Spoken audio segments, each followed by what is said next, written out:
नमस्कार दोस्तों, एनएस ज्योतिष में आपका फिर से स्वागत है। आज हम बात करेंगे मिथुन लग्न यानी कि जेमिनी एसेंडेंट का सितंबर 2023 का महीना कैसा रहेगा। देखिए, इस भाव को लग्न भाव कहते हैं। अगर इस भाव पे 3 नंबर लिखा हुआ है तो ये मिथुन लग्न वाले जातकों की पत्रिका है। आइए देखते हैं कौन कौन से ग्रह आपके किस किस स्थान पे बैठे हुए हैं। तो शुक्र वक्री होकर के आपके दूसरे स्थान पे बैठे हुए हैं। सूर्य बुध आपके तीसरे स्थान पे बैठे हुए हैं। मंगल आपके चौथे स्थान पे बैठे हुए हैं। केतु आपके 5वें स्थान पे बैठे हुए हैं। शनि आपके 9वें भाव में बैठे हुए हैं। चंद्रमा आपके 10वें भाव में बैठे हुए हैं। गुरु राहु आपके 11वें भाव पे बैठे हुए हैं। गोचर की अगर हम बात करें तो देखिए, शुक्र वक्री हुए थे 7 अगस्त को, जो कि आपके तीसरे भाव से दूसरे भाव में गोचर किए थे और ये 1 अक्टूबर तक वक्री रहने वाले हैं। वहीं गुरु 4 सितंबर से 31 दिसंबर तक आपके 11वें भाव पे ही वक्री रहने वाले हैं। सूर्य 17 सितंबर को आपके तीसरे भाव से चौथे भाव में चले जाएंगे और बुध 24 अगस्त से लेकर के 16 सितंबर तक आपके तीसरे भाव में ही वक्री रहने वाले हैं। देखिए, यहाँ पे समझने के लिए मैंने दृष्टियों के लिए कुछ मार्किंग कर दिया है। तो शनि की दृष्टि के लिए मैंने स्टार मार्किंग कर दिया है, गुरु की दृष्टि के लिए मैंने डॉट मार्किंग कर दिया है और मंगल की दृष्टि के लिए मैंने यहाँ पे हैश मार्किंग कर दिया है। देखिए, शनि आपके 9वें भाव में बैठ करके 1 2 3 तीसरी दृष्टि डाल रहे हैं आपके 11वें भाव पे। 4 5 6 7 सातवीं दृष्टि डाल रहे हैं आपके तीसरे भाव पे और 8 9 10 10वीं दृष्टि डाल रहे हैं आपके 6वें भाव पे। वहीं गुरु की दृष्टि के बारे में अगर हम देखें तो देखिए, गुरु आपके 11वें भाव में बैठ करके 1 2 3 4 5 पांचवी दृष्टि डाल रहे हैं आपके तीसरे भाव पे। 6 7 सातवीं दृष्टि डाल रहे हैं आपके 5वें भाव पे और 8 9 9वीं दृष्टि डाल रहे हैं आपके 7वें भाव पे। मंगल की दृष्टि के बारे में अगर हम बात करें तो देखिए, मंगल बैठे हुए हैं आपके चौथे भाव पे। तो चौथे भाव में बैठ करके 1 2 3 4 चौथी दृष्टि डाल रहे हैं पूरे महीने आपके 7वें भाव में और 5 6 7 सातवीं दृष्टि डाल रहे हैं आपके 10वें भाव पे और 8वीं दृष्टि डाल रहे हैं आपके 11वें भाव पे। यहाँ ऊपर जो नंबर्स लिखे हुए हैं ये चंद्रमा के गोचर का नंबर है। किस किस दिन किस किस घर में चंद्रमा रहेंगे ये नंबर मैंने आपके समझने के लिए लिख दिया है। लग्न पे आपके कोई ग्रह नहीं है, ना ही किसी ग्रह की दृष्टि पड़ रही है, पर लग्न के जो स्वामी हैं आपके तीसरे भाव में पूरे महीने विराजमान रहेंगे और तीसरे भाव में वक्री भी हैं फिलहाल अभी 16 सितंबर तक। देखिए, यहाँ पे 24 अगस्त के बाद आप अपने स्वयं के धैर्य से अपनी प्रगति कर रहे होंगे और अगर आप मेहनत करेंगे तो आपका भाग्य भी साथ देगा। अभी आप बहुत ही पराक्रमी भी रहेंगे और अपने छोटे भाई बहन का विचार भी करेंगे। देखिए, 8 और 9 तारीख को जब चंद्रमा आपके लग्न पे गोचर करेंगे तो आप अपने आप में विचलित महसूस करेंगे, क्योंकि जो बुध है, बुध चंद्रमा को अपना शत्रु मानता है। दूसरे भाव में आपके शुक्र पूरे महीना विराजमान रहने वाले हैं और 1 अक्टूबर तक ये वक्री भी रहेंगे। यहां पर शुक्र 5वें और 12वें भाव के स्वामी हैं जो आपके दूसरे भाव में विराजमान है। 7 अगस्त के बाद अगर आपके बड़े बच्चे हैं तो आपके बड़े बच्चों से आपके धन की वृद्धि हो रही होगी, पर आपका अभी खुद का सेविंग्स होना थोड़ा मुश्किल हो रहा होगा और नहीं हो पा रहा होगा और अभी आपका जो सेविंग्स है वो भी आपका खर्च हो रहा होगा। जो लोग विदेश में काम करते हैं उनके लिए ये समय अच्छा रहने वाला है। देखिए, 6 और 7 तारीख को आपका कहीं ट्रैवलिंग होगा, आपके अपने परिवार के साथ हो सकता है आप कोई ट्रैवल पे जाएं। ये हो सकता है इंडिया में हो और हो सकता है फॉरेन भी ट्रैवल आपका हो। तीसरे भाव में आपके बुध पूरे महीना विराजमान है और सूर्य 16 सितंबर तक आपके तीसरे भाव में विराजमान है। यहाँ पे देखिए, सूर्य बुध की युति हो रही है जिससे कि आपके पत्रिका में बुध आदित्य योग का निर्माण भी हो रहा है और दृष्टि देखिए आपके तीसरे भाव पे पड़ रही है गुरु और वक्री शनि की।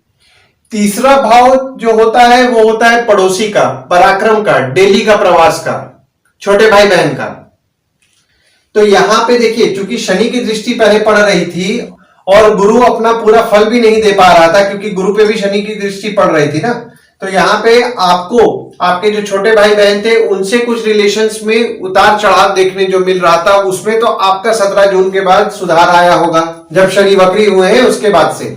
तीसरे भाव में चूंकि आपके बुध आदित्य योग का निर्माण हो रहा है तो जो लोग क्रिएटिव फील्ड से रिलेटेड में काम करते हैं उनको भी अच्छा सक्सेस मिलेगा। और अगर आपके छोटे भाई बहन सरकारी नौकरी का प्रयास कर रहे हैं तो 16 अगस्त से उनके लिए समय अच्छा चालू हो गया है, जो कि 16 सितंबर तक रहेगा और 22 अप्रैल के बाद आपका डेली का प्रवास भी बड़ा होगा। देखिए, 13 14 तारीख को जब चंद्रमा आपके तीसरे भाव में आएंगे तो बुध यहाँ पे थोड़ा अनकंफर्टेबल फील करेंगे। हालांकि देखिए, सूर्य के साथ इनका कोई शत्रुता नहीं है तो और सूर्य की राशि पे ही आ रहे हैं, पर बुध चूंकि आपके तीसरे भाव में है तो थोड़ा हो सकता है कि आपके छोटे भाई बहन थोड़ा अनकंफर्टेबल फील करें। चौथे भाव में आपके मंगल विराजमान है और सूर्य 17 सितंबर को आपके चौथे भाव में आ जाएंगे। और यहाँ पे चौथे भाव के स्वामी देखिए आपके तीसरे भाव में बैठे हुए जो बुध हैं, तो यहाँ पे आपके पड़ोसी और छोटे भाई बहन से आपको अच्छा सुख मिलेगा। यहाँ पे 18 अगस्त के बाद आप ये नोटिस किए होंगे कि आपके माता के स्वभाव में थोड़ा गुस्सा आया होगा। देखिए चौथा भाव जो होता है माता का होता है, वाहन का होता है, सुख का होता है, घर का होता है। तो देखिए यहाँ पे चौथे भाव में चूंकि आपके मंगल आए हैं तो आपके माता के स्वभाव में 18 अगस्त के बाद आप थोड़ा गुस्सा देख रहे होंगे।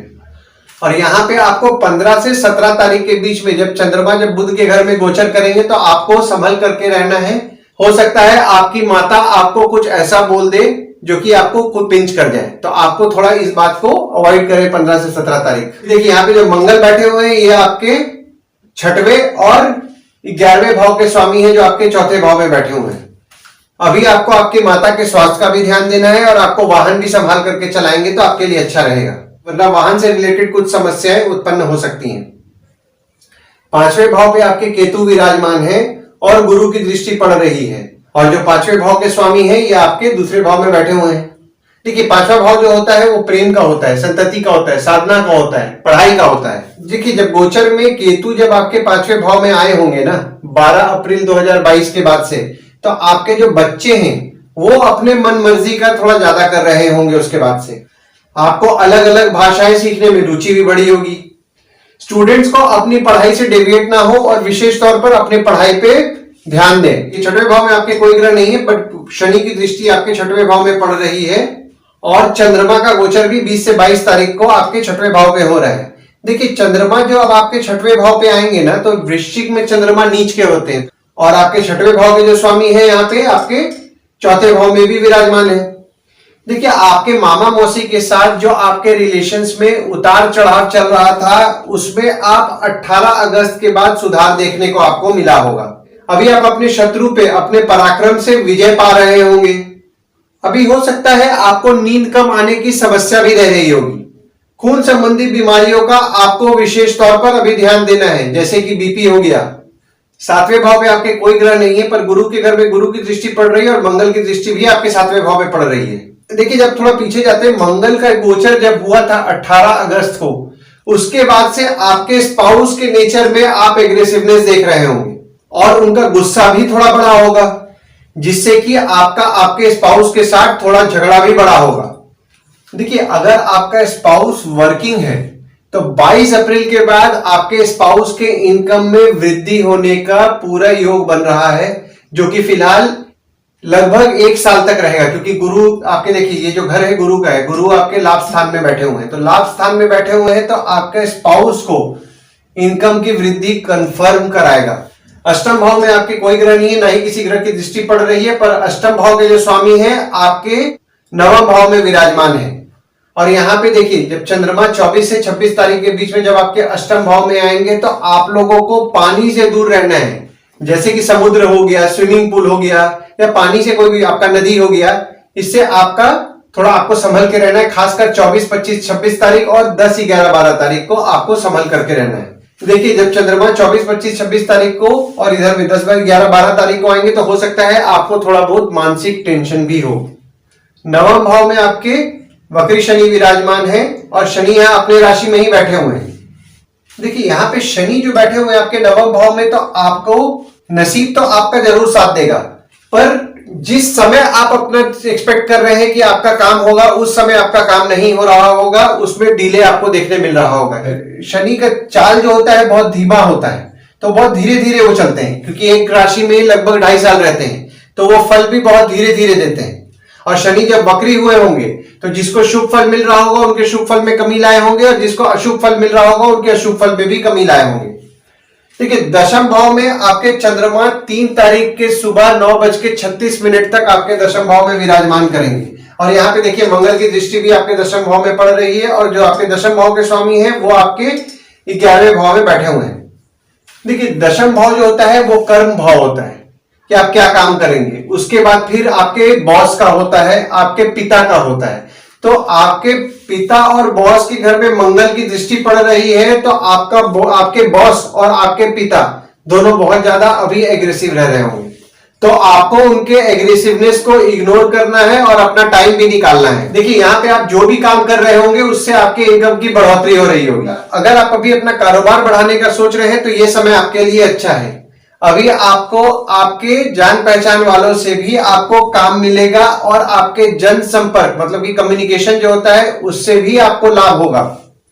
11वें भाव में आपके गुरु राहु विराजमान है और वक्री शनि की नीच की दृष्टि आपके 11वें भाव में पड़ रही है और मंगल के घर में ही मंगल की दृष्टि पड़ रही है। और जो आपके 11वें भाव का स्वामी है वो मंगल है और मंगल आपके चौथे भाव में बैठा हुआ है। तो यहाँ पे ट्रांसपोर्ट, रियल एस्टेट मतलब घर से रिलेटेड जो काम कर रहे हैं, मतलब रियल एस्टेट हो गया, जो आपके जो घर के ब्रोकर्स होते हैं, गाड़ी से संबंधी काम होते हैं, जैसे कि आप कार एक्सेसरीज का शॉप ले लीजिए या फिर आपका गाड़ी से नई पुरानी गाड़ी बेचने का काम है, इससे आपको अच्छा लाभ अभी होगा। मतलब कि घर, गाड़ी, इससे आपको अभी अच्छा लाभ हो रहा होगा।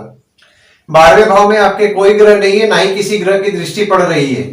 देखिए 12वें भाव में चंद्रमा का गोचर जो हो रहा है वो 6 और 7 तारीख को आपके 12वें भाव में आएंगे। जब चंद्रमा 6 और 7 तारीख को आपके 12वें भाव में आएंगे तो थोड़ा बहुत मानसिक परेशानी होगी आपको। और यहाँ पे देखिए 12वें भाव का स्वामी चूंकि दूसरे भाव में है तो यहाँ पे मैंने आपको पहले ही बताया है कि आपका जो सेविंग्स है उतना नहीं हो पा रहा होगा, आपका सेविंग्स खर्च हो जा रहा होगा।